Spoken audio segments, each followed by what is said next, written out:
Ang kalye ng Hongdae sa Seoul ay isang lugar para sa mga kabataan at dayuhan sa Seoul, Korea ay madalas bumisita. At ang kalye ng Hongdae sa Seoul nagpapakita ng mga kultural na katangian ng ang nakababatang henerasyon ng Korea. Napakaraming tao ang may interes sa lugar na ito. Nakilahok ang pangkat na ito sa 2023 B-Boy Dance Festival ay binubuo ng mga lalaki at babae. Ang pangkat na ito ay may dalawang katangian sa pagkakaisa. Na ibig sabihin, ang pangkat na ito ay may malakas na kapangyarihan ng mga lalaki at maselang galaw ng kababaihan.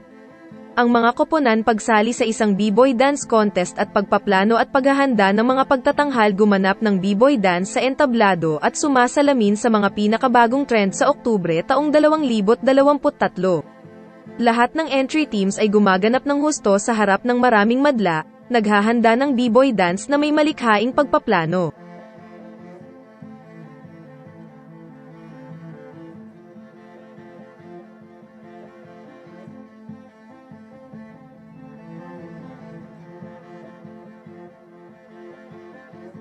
Hongdae Street sa Seoul ay isang mainit na lugar kung saan pinakamaraming nagtitipon ang mga kabataan.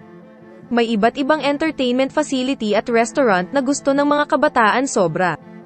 Hindi tulad ng Gangnam area o Yeouido area, na bumuo ng mga pasilidad sa negosyo, ang Hongdae Street ay nailalarawan sa pagiging pangunahing binubuo ng mga recreational facility.